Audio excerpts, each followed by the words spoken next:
오늘도 주님께서 모든 삶 속에 임재하여 주셨음에 감사드립니다.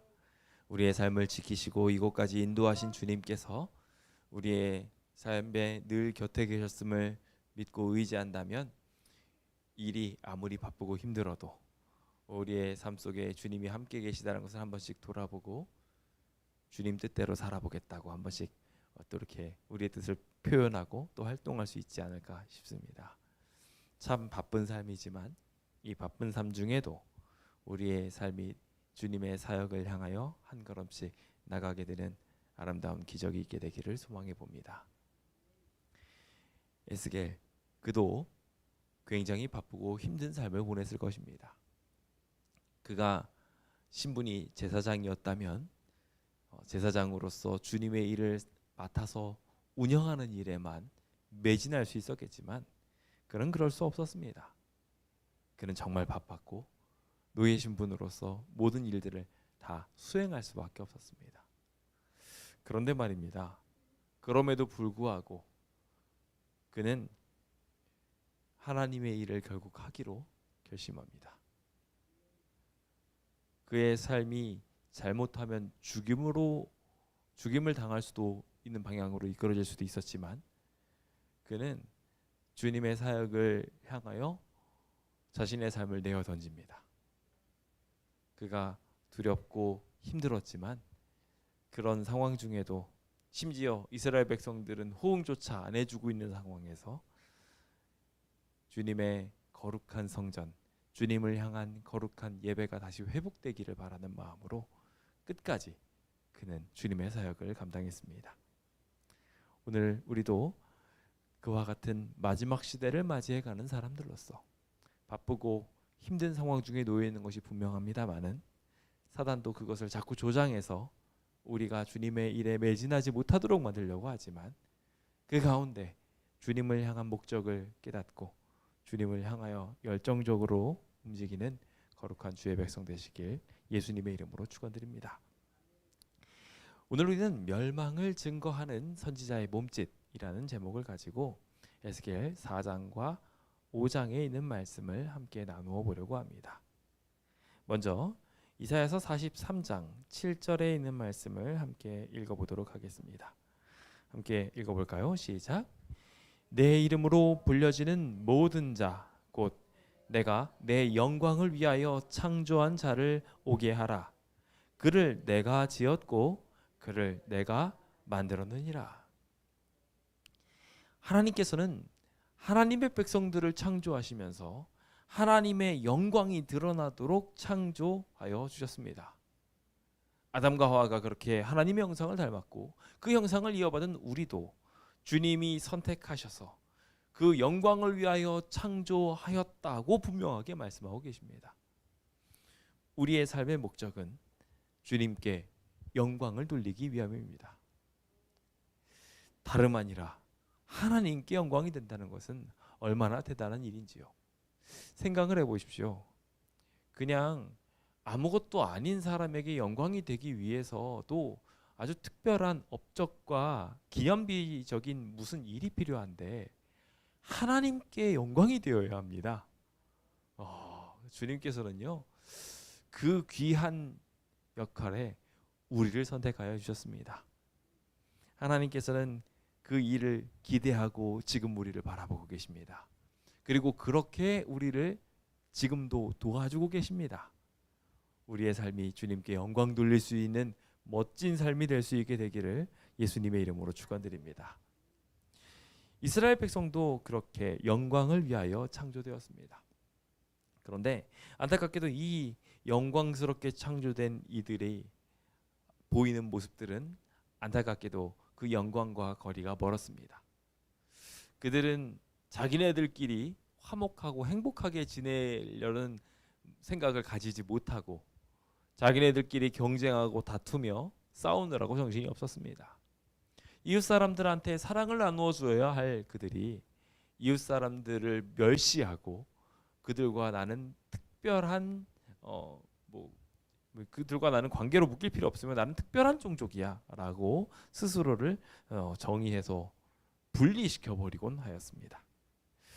그 결과 안타깝게도 하나님의 영광이 하나님의 백성들한테 드러나지 못하게 되는 안타까운 형국이 일어나게 되었죠. 주님은 어떤 분이십니까? 주님은 이렇게 망가진 이들이라 할지라도 다시 하나님의 영광으로 서도록 능력 베풀어 주시는 분이십니다. 오늘 우리도 그렇게 만들어 주실 거라고 믿으십니까? 우리의 모습은 비록 지금 볼품없어 보일지 모르겠지만, 다른 대단한 분들에 비해서는 우리가 연약해 보일지 모르겠지만, 하나님은 그런 우리를 세우셔서 두려워하지 말아라, 내가 너와 함께 싸워주겠다 라고 말씀하시며 주님의 승리를 나의 승리로, 우리의 승리로 만들어 주신다고 약속하고 계십니다. 그 아름다운 영광의 순간에 이 자리에 계신 모든 성도님들이 꼭 함께 있게 되기를 예수님의 이름으로 축원드립니다. 그런 의미에서 우리의 결심을 담아서 함께 표를 외쳐보도록 하겠습니다. 구호 준비! 야! 너희는 두려워 말라! 여호와께서 싸우시리라! 아멘! 아멘! 주님이 우리를 위하여 싸우십니다. 그러니 우리에게 반드시 영광스러운 결과가 있을 것입니다. 사실 에스겔의 이야기를 보면 많은 예언서의 이야기와 비슷하게 굉장히 암담한 이야기들이 많은 것처럼 보입니다. 하지만 하나님께서는 그 가운데 하나님의 특별한 목적을 두고 회복을 위하여 끊임없이 이끌고 계십니다.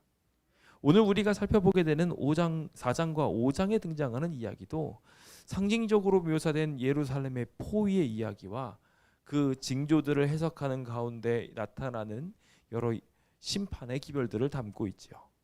하지만 그 가운데서도 하나님께서는 이 백성들을 향한 특별한 기대를 품고 계심을 비춰두고 계십니다. 오늘 우리의 삶 속에서도 주님께서 같은 기대를 바라보고 계심을 보며 우리의 삶을 견책하시는 중에도 하나님이 축복으로 우리를 이끌고 복 주신다는 것, 그래서 에스겔의 이름처럼 하나님이 강하게 하신다라는 것을 오늘 우리의 삶에 분명하게 깨닫게 되기를 간절히 기도합니다. 에스겔은 참 힘든 사역을 한 사람 중에 하나입니다. 예레미야나 그런 이들도 정말 힘들겠지만 에스겔은 아예 그 신분 자체가 달랐다 보니까 더더욱 힘들었죠. 다니엘도 포로로서 정말 치열하게 삶을 살아갔지만 그래도 약간 상층부에서 여러 일들을 순탄하게 하나님께서 이끌어 주시면서 가는 반면에 에스겔이 한 사역을 보면은요, 정말 치열하게 살았음을 보게 됩니다. 왕궁에서 활약을 했던 다니엘과 다르게 그는 진흙덩이에서 굴러다니면서 사역을 하게 됩니다. 정말 이방인들을 대상으로 승리의 승리를 연거푸했던 다니엘이나 친구들과 다르게 에스겔은 자신의 민족들을 대상으로 복음을 증거하면서 정말 모멸감 어린 시들을 많이 보내게 되었죠. 에스겔은 하나님의 보좌를 본 사람이었습니다. 그리고 하나님이 그들을 구원하기 위해 오셨다라는 것을 분명하게 본 사람이었죠. 하지만 그 입술에 담아야 하는 메시지는 달랐습니다. 그 입술에는 견책의 메시지가 장착되어 있어야 했습니다. 잘못된 부분을 돌이키게 하려는 부분이었던 것이죠. 사실 이런 부분들은 늘 많은 사람들의 마음을 부담 어리게 만듭니다. 이번 5월은 가정의 달입니다. 이 가정의 달에 우리가 잠깐 생각해 볼 말씀이 있습니다. 오늘 말씀과도 연관되어져 있는 이 말씀은 우리가 요즘 시대의 흐름과 역행하다 보니까 많은 저항을 받고 있는 메시지라는 것을 보게 됩니다. 오늘 제가 메시지로 보내드렸던 성경절인데 잠언 13장 24절에 있는 말씀입니다. 거기에는 이런 말씀이 나옵니다. 매를 아끼는 자는 그 자식을 미워함이라. 자식을 사랑하는 자는 근실이 징계하느니라. 잠언 13장 24절에서 말하는 이 말씀은 오늘 시대와 완전히 역행합니다. 오늘 시대는 어떻습니까? 미국에서는요, 심지어 아이를 체벌하면 그거 신고하게 되면은 부모님이 감옥에 갑니다. 그렇게까지 시대는 이제 아이들의 인권이라는 것에 집중해서 체벌이나 이런 것들을 하지 못하도록 하고 있습니다. 옛날 저희 같으면 학교 가서 매 맞는 것은 너무 당연하고 선생님한테 혼나는 게 무서워서 숙제를 당연히 해가는 게 너무나 당연한 수순이었는데, 이제는 선생님이 엄한 눈빛으로 그러면 안 돼라고 이야기하는 거 하나만으로도 애들이 선생님이 너무 무섭다고 말하는 시대가 되어버렸습니다. 군대에 가도 서로 존댓말을 하며 이게 군대인가 싶을 정도로 해이한 기강 속에서 상명하복이 제대로 이루어지지 않는 시대에 살아가게 되어버렸죠. 인권이 증강된 것은 참 좋은 일이지만 다 좋은 방향으로 흘러간다고는 보기 어렵다는 생각이 듭니다. 성경은 아주 명확하게 매를 아끼는 자는 그의 자식을 미워하는 것이다 라고까지 강조하고 있습니다. 거기 더 나가서 자식을 사랑하는 자는 징계를 근실히 근면 성실하게 한다는 거예요. 끊임없이 아이를 경책하고 바른 길로 갈 수 있도록 권면한다는 것입니다. 심지어 그래서 하나님의 말씀에는 매를 대라고 이야기하며 매를 대도 그 아이가 죽지 않을 것이다 라고까지 이야기를 하고 있는 것을 우리는 흥미롭게 바라보게 됩니다. 참으로 현대시대인에게는 불편한 말이 아닐 수 없습니다. 얼마 전에도 이런 비슷한 이야기를 교회 밑에서 잠깐 나눴었습니다. 그런데 모두들 목사님이 어떻게 그런 이야기를 하시냐는 눈빛으로 막으려는 분위기가 있더라고요. 그런데 우리가 가만히 성경의 이야기들을 보면은 그렇지 않다는 것을 보게 됩니다. 하나님은 당신의 백성들을 살리기 위해서 매를 대시는 분이셨습니다. 매를 대더라도 그들이 살기를 바라셨습니다. 도리어 엘리 제사장처럼 말로만 아들아 라고 이야기하면서 사랑의 경책을 하는 것, 가만히 읽어보면요, 엘리 제사장이 견책을 안 한 게 아니에요. 정말 성실하게 사랑이 뚝뚝 흘러 넘치는 사랑의 메시지를 전달하고 있습니다. 그런데 하나님께서는 그 엘리가 자식 교육을 제대로 안 시켰다고 기록하고 있습니다. 범죄했는데 확실하게 다뤄야 되는데 그러지 않았다고 말하고 있어요. 성경은 오히려 이런 부분들을 강조하면서 하나님의 백성들을 취급하시는 주님의 모습도 비슷하게 나타내시는 것을 보게 됩니다. 주님은 당신의 백성들이 멸망을 향하여 가게 될 때 가만히 있을 수 없는 분이셨습니다. 분명하게 징계하셨고 그들을 돌이키게 하셨던 것입니다. 그 돌이키게 하는 일에 불리움을 받은 사람이 누구였을까요? 바로 오늘의 주인공 에스겔이었고, 이 시대를 위하여 불리움을 입은 이들도 바로 우리들이었습니다. 우리는 그 메시지를 들고 나가서 경책의 메시지를 전해야 합니다. 우리가 세게 말해도 하나님이 알아서 경감시켜 주실 것입니다. 하나님이 알아서 적절한 메시지들을 그들에게 주실 것입니다. 다만 우리가 여기서 중요히 생각해야 될 부분은 우리 스스로가 범죄해서는 안 됩니다. 그렇죠? 그래서 자식을 훈계할 때도 자신의 감정에 못 이겨서 하는 훈계는 그거는 실패한 훈계입니다. 그렇죠? 그래서 감정에 매이지 않은 상태로 엄한 징계를 할 수 있도록 하는 것은 우리에게 반드시 지침이 되어야 합니다. 그렇다는 것은 우리가 이웃들에게 복음을 증거할 때도 저 이들을 미워하는 마음으로 경책해야 될까요? 아니면 사랑하는 마음으로 경책해야 될까요? 그렇습니다. 사랑하는 마음으로 경책해야 합니다. 그러다 보니까 에스겔도 매우 흥미로운 사랑의 방법으로 이스라엘 백성들을 향하여 메시지를 전달하는 것을 보게 됩니다. 만약에 그가 이 백성들을 정말 미워했다면 할 수 없는 방법들이 이제부터 에스겔서 4장과 5장에 등장하게 됩니다. 그럼 그는 어떤 방법으로 사랑의 메시지를 이 시대에 전했는지 함께 좀 살펴보도록 하겠습니다. 자, 에스겔은 어떻게 복음을 전해야 될지 몰라서 주님의 메시지들을 전하며 하나님이 여기에 함께 하시고 우리를 구원하기 위해 오셨으며 우리가 죄에서 돌이키게 된다면 하나님이 지금 이 자리에 함께 계시니 우리를 능히 구원하시고 더 남을 것이다 라는 메시지를 전달하고 싶었습니다. 그런데 당장 이 사람들을 보면 어떻습니까? 이스라엘 백성들을 보면은 엉망진창인 거예요. 이 말 전혀 안 들을 것 같은 분위기인 거죠. 심지어 그들은 바벨론의 포로로 끌려가고 난 뒤에 더 살만 난 것 같았습니다.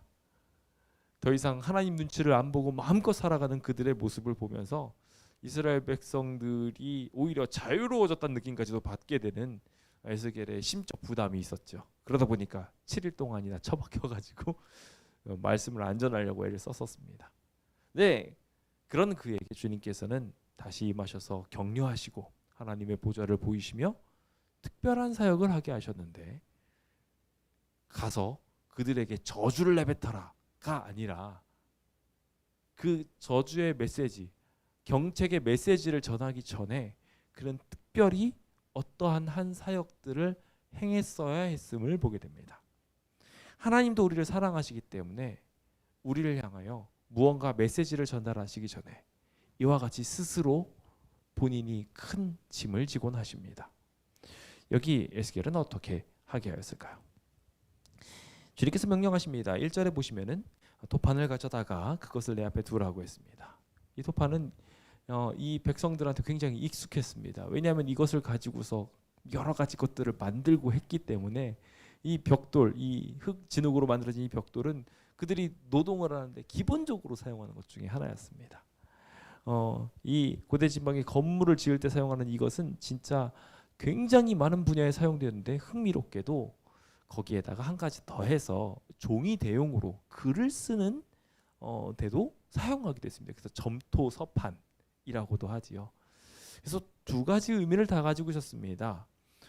이것은 그들에게 노동의 현장이자 자신의 삶의 터전처럼 느껴지는 곳이었고, 거기에 하나님께서 메시지를 전하시는 것을 통하여 주님께서 이 이야기를 통하여 특별한 메시지를 전달하고 싶으시구나라는 것을 알게 하였습니다. 그 토판을 하나 갖다 놓고 이것을 예루살렘의 모양을 그 위에다가 그려라라고 이야기했습니다. 그래서 예루살렘을 그 위에 그렸으니 그 토판이 뭐가 된 겁니까? 이제는 예루살렘의 모양이 된 겁니다.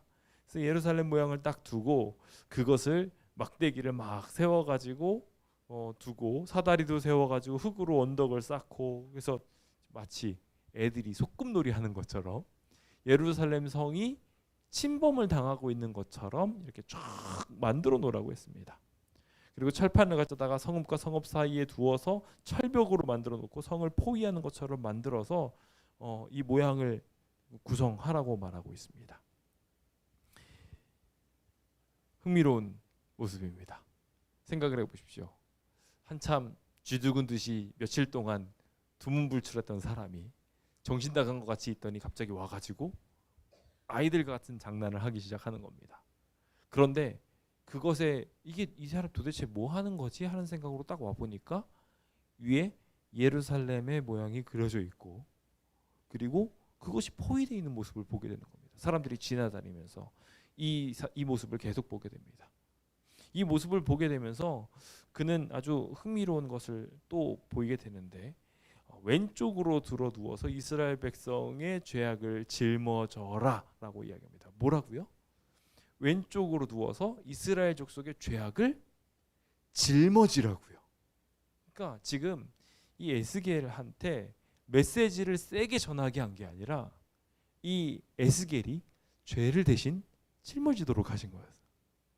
그는 그 죄를 짊어지고 왼쪽으로 누워서 계속해서 누워 있도록 하였습니다. 그래서 그 눕는 날수를 죄악의 날수로, 심판의 날수로 감당하게 하여서 범죄한 횟수대로 내게 날수를 정하였다라고 이야기하며 그 날짜의 수를 곧 390일이다라고 정하였습니다. 그리고 이제는 반대편으로 오른쪽으로 또 들어 눕도록 하십니다. 그렇게 해서 40일 동안 마찬가지로 죄악을 감당하게 하십니다. 이것은 우리가 잘 알고 있는 묵시문학의 특징처럼 예언적 속성을 가지고 있고요. 이 예언적 속성을 가지고 있을 때 1일을 어떻게 해석하죠? 1년으로 해석합니다. 이것은 뭐 다니엘부터 시작해서 요한계시록까지 거의 똑같고, 특히 이곳에서는 명확하게 그 날수에 따라서 심판하겠다고 말씀하시고 난 뒤 연일 원칙을 명확하게 말씀하십니다. 그래서 이제 민수기에서도 그렇게 똑같이 활용되어졌었는데, 민수기에서 그들이 정탐했던 기간에 따라 가지고 주님께서 1일을 1년으로 환산해 가지고 심판하셨던 것처럼 똑같이 그들이 심판 당할 것에 대해서 동일하게 말씀하십니다. 그렇다면 이 기간은 어떻게 해석될 수 있을까요? 사실 이걸 해석하는 방향에 대해서는 아주 다양한 방법들이 의견들이 있지만 가장 설득력이 현재 있는 것은 바로 이것입니다. 390년경에 이스라엘 왕국은 분열을 하게 됩니다. 뭐 때문에 분열하게 됐죠? 결국 하나님을 온전히 섬기지 않고 우상을 따라간 범죄로 인하여, 그래서 솔로몬이 결국 범한 그 범죄는 나라를 분열하게 만들었고, 분열한 이후로부터 많은 죄악들이 이스라엘에게 쌓이게 됩니다. 그렇게 해서 그들은 계속 심판을 받게 되는 이야기가 나오게 되고요. 그래서 분열 때부터 538년 이스라엘의 포로 귀환 때까지의 기간을 계산을 해보면 이것이 곧 390년이 되게 됩니다. 그래서 그 기간 동안에 이스라엘 백성들은 고통을 당하게 되며 유다를 위하여 특별히 40년을 구별하게 되어서 포로 기간 40년 동안 그가 당하게 되는 이야기들도 이 이야기에 포함하고 있었습니다. 자, 저는 여기에서 그들이 이 죄 때문에 고통을 당하는 이야기가 등장을 하는데요. 죄 때문에 고통을 당하게 될 이스라엘, 그리고 이미 고통을 당해 왔던 기간들을 흥미롭게 누가 짊어지게 하였습니까? 그 기별을 전하는 당사자인 에스겔이 짊어지도록 하였습니다. 이것은 상징적인 것으로 예수님께서 우리를 오래 참으시고 우리를 구원하기 위하여 이렇게나 오랫동안 견디고 계셨다라는 것에 대한 상징이었습니다. 주님은 지금 이 순간에도 우리가 멸망을 향하여 계속 악을 행하고 분열되고 난 다음에 북방 이스라엘은 단 하나의 선한 왕도 없었잖아요. 그 선한 왕 하나도 없는 그런 모든 상황들을 보시면서 주님께서는 안타까워하셨지만 그럼에도 불구하고 끝까지 지금 누워있다라는 것은 결과적으로 끊임없이 거기에만 있을 수밖에 없는 거예요. 걸어다니지도 못하고 거기만 있는다는 거거든요. 그런 견책의 시간들을 가질 수밖에 없는 환경을 에스겔이 그렇게 짊어지고 있는 모습을 보면서 똑같이 우리 주님도 우리가 죄악으로 인해서 이렇게 위태위태하게 있으니까 다른 거 아무것도 하지 못하고 뭐 하고만 있어요? 우리만 쳐다보고 계신 것입니다. 주님은 지금 이 순간에도 우리가 아파하는 거, 우리가 죄지어 흔들리는 것들 다 보고 계십니다. 그리고 결국 그걸 구원하기 위하여 우리를 징계하고 계시지만 동시에 눈동자와 같이 지키고 보호하고 계신 것입니다. 오늘 우리를 지키고 보호하시는 주님에 대하여 믿게 되시길 예수님의 이름으로 축원드립니다. 주님은 그들이 더 큰 죄악으로 흔들리지 않을 수 있도록 그들을 애워싸는 일들을 하며 묶이게 되는 이야기에 대해 이야기하고 있는데, 여기 에스겔이 실제적으로 묶여 있었다라기보다는 사실상 이제 상징적인 표현으로 이스라엘 백성들이 이제 묶여서 이렇게 있지 않았을까. 이스라엘 백성들을 앞으로 이제 묶어서 아무것도 하지 못하도록 지키는 것, 더 이상 큰 죄악으로 빠지지 않도록 주님께서 묶으시는 이야기들을 이 이야기에 담고 있는 것이 아닌가, 저는 이렇게 생각이 됩니다. 그래서 혹자들은 실제로 에스겔도 이렇게 묶여가지고 지냈다라고 하시는 분들도 있는데, 묶여서 지내기에는 좀 무리가 있는 것이 일단은 방금 전에 나눴던 그 기간이 너무 길고요. 동시에 요 뒤에 이거와 이어서 또 다른 명령을 내리시기 때문에 그렇습니다. 이제 떡을 구워 먹는 이야기, 물을 마시는 이야기가 잠시 후에 나오게 되거든요. 그러다 보니까 이것은 아마 상징적인 이야기였을 것으로 보여지고, 그 이야기를 그래서 이스라엘에게 제대로 접목을 하게 되면 예루살렘이 그 범죄하지 않고 결국 구원으로 향하고 돌아오게 하기 위해 주님께서 오히려 위기의 때 버리지 않고 그를 동이시고 묶으시고 지키시다라는 것을 그렇게 해석하는 것이 조금 더 의미가 있지 않나 생각을 해보게 됩니다. 에스겔은 이와 같은 방법으로 이스라엘 백성에게 증거하도록 불림을 받았습니다. 그러면서 그 기간 동안에 아주 또 특별한 방법으로 그의 생계가 유지되었는데요. 우리가 앞서 나눈 것처럼 이 시간이 절대 짧은 시간이 아니었습니다. 그 오랜 기간 동안 그는 누워 있었어야 됐어요. 누워 있으면서 그도 먹고 마셔야 되지 않았겠습니까? 근데 먹고 마시기 위한 하나님의 명령이 아주 특이합니다. 자, 밀과 보리와 콩과 팥과 조, 귀리를 가져다가 한 그릇에 담으라고 했습니다. 이 음식들은요, 일반적으로 모든 계층에 있는 사람들의 양식을 대표했습니다. 밀은 부유층의 곡식이었지만 보리는 가난한 자의 곡식이었습니다. 그러니까 모든 세대의 양식을 함께 묶어서 그걸 가지고서 이렇게 섞어서 만들었던 것이죠. 그 고대에 있는 모든 사람들이 특히 귀하게 여겼던 것 중에 하나가 뭐 콩이나 팥과 같은 그런 것이었습니다. 그런 것들을 굉장히 귀한 것인데 여기다 같이 넣어가지고 음식을 만들도록 했어요. 반대로 가장 조나 귀리 같은 것은 제일 질이 낮은 곡식으로 쳤습니다. 근데 그것도 섞게 했어요. 이것은 그러니까 모든 이스라엘 백성의 양식을 대표하는 것이었습니다. 가난한 자나 부한 자나 다 상관없이 이와 같이 될 것이다 라는 것에 대한 상징이었죠. 그래서 그는 이걸 가지고 떡을 만들어서 옆으로 눕는 날수 390일 동안 이것을 먹도록 하였던 것을 보게 됩니다. 이걸 먹게 되는데 일단은 기본적으로 이 음식의 첫 번째 모형이 있습니다. 하루에 20세겔씩 먹으래요.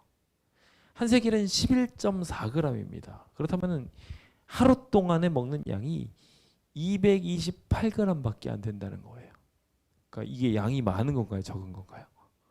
적어요. 너무 적어요. 이거 어떻게 먹어요? 예. 그래서 뭐 요즘에 뭐 1인분 하면은 이렇게 뭐 양이 뭐 200g 정도로 정해 있다고 하지만 사실 반찬이랑 이거 다 합치고 나면 거의 막 500g 가까이씩 먹거든요, 저희들이. 그런데 이 200g을 하루 동안에 나눠서 요만큼을 먹어야 된다는 것은 굉장히 적은 양일 수밖에 없었습니다. 게다가 이제 물도 먹도록 하는데 이제 6분의 1 흰씩 먹으라고 이야기하는 것을 보게 됩니다. 여기 한 흰은 3.67리터입니다. 이것을 6분의 1로 하면 61리터, 1리터가 채되지 600g 정도에 되는 양입니다. 우리가 일반적으로 다른 반찬이랑 막 물을 먹다 보니까 목마름을 많이 못 느끼게 되지만 여기 61리터밖에 되지 생계를 유지할 정도밖에 되지 않는 적은 양입니다. 이 적은 양의 물과 적은 양의 보리떡을 가지고 그를 살도록 만들게 하시는데요.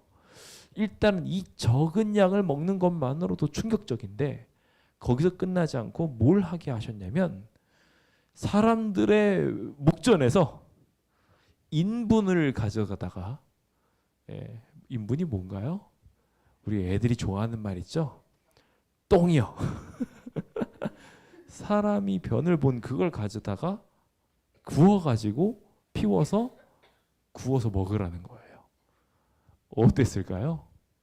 사실 사막에서는 실제로 이렇게 뭐 동물들의 변을 이용을 해가지고 이렇게 불을 피우곤 합니다. 그게 뭐 화력도 괜찮고 나온대요. 그런데 일단은 변이잖아요. 그러니까 사람들이 보기에 어떻겠습니까? 다들 굉장히 불편할 수밖에 없었습니다. 이 일을 누구 앞에서 하라고 했냐면 그들의 목전에서 하라고 했어요. 이 이스라엘 백성들 앞에서 그들이 계속 이제 예루살렘 벽 위에서 누워 있다가 일어나서 밥 먹을 때면 딱 이렇게 이걸 나눠 가지고 먹게 했던 거예요. 이 모든 모습들은 이스라엘 백성들을 향한 경책의 메시지였습니다.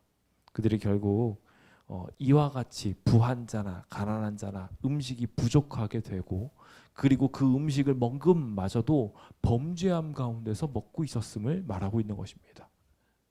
하나님의 말씀을 늘 양식으로 표현하며 떡으로서 상징하였는데 이스라엘 백성들이 그동안 오랜 기간 동안 하나님을 떠나서 살아왔던 모든 기간들이 결과적으로 정말 하나님의 말씀을 희귀하게 찾아내서 조금밖에 먹지 못했고 거기에다가 그것마저도 아주 부정이 더럽게 탄 인분으로 조리해서 먹게 되는 상황에 놓였었다고 하나님께서는 경책하고 계셨던 것입니다. 이 긴 기간 390일이라는 1년이 넘는 기간 동안 그가 이렇게 살아가도록 하나님께 명령을 받은 것은 이스라엘 백성을 향한 하나님의 오래 참으심을 본 것이었으며 동시에 그들의 죄악이 얼마나 오랜 기간 동안 이렇게 부정하게 살았는지에 대한 경책이었습니다. 사실 이와 같은 일들이 오늘날 우리의 삶 속에서도 있는지 모르겠어요. 하나님의 말씀을 가까이 한다고 하면서도 하나님의 말씀은 어떻게 듣느냐? 굉장히 조금만 듣습니다. 게다가 그것을 어떻게 듣습니까? 굉장히 부정한 상태로 듣습니다. 하나님께서는 그 상황을 이렇게 말하고 있는 것이에요. 그래서 그들이 하고 있는 마음가짐 자세, 잘못된 생각들을 정확하게 짚으시면서 그 모든 것들이 잘못되었다고 명확하게 이렇게 보여주고 계셨던 것입니다. 근데 이 경책의 메시지를요, 어떻게 전했어요? 흥미롭게도 에스겔이 그의 삶으로, 그의 형태로 보여주었던 것입니다. 주님은 이 땅에 오셔서 동일한 길을 걸으시며 거룩한 하나님의 모본들을 보이기 위해 그 어떤 이들보다도 힘겨운 길들을 걸어오셨습니다. 그 길들을 걸으시면서 우리에 대한 참된 하나님의 사랑을 증거하여 주셨죠. 우리도 다른 이들에게 복음을 전하고 사랑을 증거할 때 그냥 입 바른 몇 마디 말만 해서는 안 된다는 것을 저희는 이 사실을 통하여 배웁니다. 주님이 참으신 기간이 얼마였어요? 390년이라는 긴 시간 동안 오래 참으셨습니다. 오늘 우리를 향한 그 이야기들도 동일하게 주님은 그런 오랜 기간 동안 오래 참으심으로 우리를 사랑하시고 지켜주고 계심을 우리는 반드시 기억해야 할 것입니다. 그럼에도 불구하고 우리는 주님의 말씀은 거의 듣지 않고 아주 더러운 상황에서 졸며 자며 혹은 다른 일을 하며 더러운 욕심을 품으며 하나님 말씀을 적당히 흘려듣고 난 다 했어 라고 생각하는 경우들이 허다했다라는 것입니다. 주님께서 그런 상황들에 대하여 말씀하시면서 돌이키게 말씀하였음을 우리는 주목해 보면서 오늘 우리의 삶 속에 정결한 삶을 위해 우리의 삶을 한 번 더 뒤돌아보아야 하지 않을까 생각하게 됩니다. 에스겔은 이런 명령을 받는 중에도 아주 흥미로운 제안을 하나님께 합니다. 제가 태어나서부터 여태까지 주님의 명령대로 살아왔습니다. 한 번도 제 영혼을 더럽힌 적이 없었습니다. 지금부터 죽은 것이나 짐승에 찢긴 것 한 번도 먹은 적 없고 가증한 고기도 먹은 적 없습니다. 주님, 인부는 안 됩니다. 라고 이야기를 한 거예요. 여기서 인분이 더럽기 때문에 라기보다는 인부는 사람이잖아요. 사람에게서 나온 것은 하나님께서 분명하게 정리하셔서 안 되게 하셨던 부정한 짐승 중에 하나가 사람이거든요. 그다음 정결한 짐승으로 바꿔달라고 하나님께 요청을 드린 거예요. 그 가운데서도 본인이 지켜야 될 사명과 생각들에 대해 명확하게 그는 가지고 있었습니다. 그래서 하나님께서 명령하시길 쇠똥으로 바꾸셨어요. 그래서 그것을 대신하기를 허락하노니 너는 그것으로 떡을 구울지니라. 사실 인분으로 하는 것이 맞았습니다. 의미상. 왜냐하면 그들이 배설한 더러운 행위를 다시 먹고 있었기 때문에 주님께서는 굳이 인분을 선택하셔서 명령하셨던 것입니다. 자신이 한 더러운 행위들에 대한 값을 그들이 다시 먹고 있었다. 이것은 오늘날 사회랑 굉장히 비슷하지 않습니까? 우리가 환경을 오염시키고 그 환경 오염시킨 걸 우리가 다시 먹고, 그렇죠? 그런 결과에 대하여 하나님께서 짚으신 내용이었는데 이 이스라엘 백성들의 이런 더러운 것을 표현하는 데 있어서 쇠똥이면 충분하다고 하나님께서 용인해 주시면서 그 가운데 정결하게 복음을 전하려고 하는 에스겔의 마음을 받아 주셨던 것입니다. 오늘 우리를 향하여도 주님께서는 동일하게 그와 같은 일을 허락하십니다. 우리도 이제 나아가서 멸망을 향하여 가는 우리의 가족들과 이웃들을 향하여 복음을 온전히 증거해야 합니다. 그 메시지들을 전달하지 않으면 여기 아까 전에 잠언에 나온 말씀처럼 그들을 미워하는 거라고 표현했어요. 왜요? 그들이 멸망으로 죽어가도 괜찮다고 생각하는 거니까요. 우리는 분명한 메시지를 전달하며 경책해야 합니다. 근데 그 경책을 에스겔의 방법으로 먼저 자신한테 적용하며 다른 이들에게 삶으로서 보여주는 방식을 이끄는 것이 하나님의 방법이었다는 것을 우리는 발견하게 됩니다. 그러면서 그들 스스로는 이제 깨닫게 될 것이었습니다. 그들이 육신의 양식에 기대어서 살았는데 결국 그 양식을 잃어버리고 이렇게 부정하게 살게 될 것임을 깨달을 수 있도록 주님은 메시지를 전달하도록 하셨던 것입니다. 오늘날 이 땅에도 이와 같은 일들이 분명하게 필요합니다. 분명한 기별이 전달되어져야 되며 하나님의 말씀들이 증거되어져야 합니다. 오늘날에는 정말 이런 경책의 메시지가 희귀한 시대가 되었습니다. 다들 복만 빌어주기를 바랍니다. 좋은 메시지만 듣기를 바라죠. 하지만 이 세대는 정말 많이 썩었습니다. 그러면 어떻게 해야 되겠습니까? 주님은 어떻게든지 이들을 돌이키고자 하셔야 했기 때문에 우리도 그 마음에 따라서 그들의 자유의지보다도 중요한 생명을 선택하도록 메시지해야 한다는 것입니다. 그래서 5장에 보면요, 이제 수염을 깎아가지고 그것을 3분의 1씩 쪼개가지고 그것을 다루는 이야기도 나옵니다. 그러면서 그 불 속에서 이스라엘 온 백성들이 심판받고 돌아오는 이야기들을 스스로의 수염을 깎아가면서 합니다. 사실 제사장은요, 수염을 깎지 못하도록 되어 있었거든요.